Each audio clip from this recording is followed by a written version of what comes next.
My name is Jacy Toddy. I'm from Kansas City, Kansas. I want to tell you a little bit about my daughters.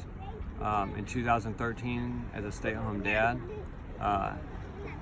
while I was on the run from the cops for almost 5 years, I stayed home and took care of my daughters every day because I couldn't get a job. So I stayed home, sold drugs, and just took care of them 24/7.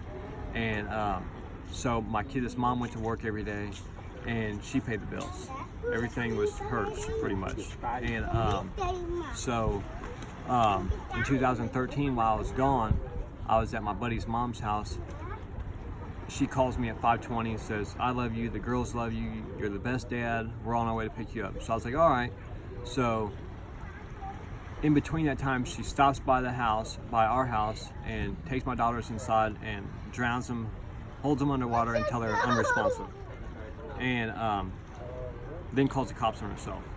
So then I show up to the hospital and ICU at KU, and I'm meted by the EMTs there. And the EMTs say, your little one, we did CPR on her for almost an hour, no signs of life. We brought her here to put her on life support to donate her organs. The oldest one is alive. She's in bad shape, so she's on life support as well. And the doctors came and told me that I'd be lucky if one of them survived the night. And the little one, she's the first to go because she's already gone. So I was going through it. And I lived at KU on the lobby floor for a month and a half. But right before this happened, I just got pulled over by the cops and was actually going back to court because the hospital runs your name to make sure if you have any warrants or whatnot. So I'd say, where is I at? So I got every news station in Kansas City calling me, Facebooking me, trying to get some story, but I can't talk to them because court orders. Mm-hmm. So now, 2 days later, after I get cleared by detectives, the nurse comes, gets me. She's like, you can go see him. I wanted to go see my little one first because she's a huge daddy's girl. All she wanted to do is be with her daddy. I couldn't do nothing without her. So she's like, well, I just want to prepare you before we go back there. She has not opened her eyes. She has not moved. We don't know if she can breathe. We don't know if she has brain damage, nothing. And we've been in and out of here for 2 days. So I was like, all right. So as I'm walking back there, I'm talking to someone, but I don't know who I'm talking to. But now I look back and I know I'm talking to God.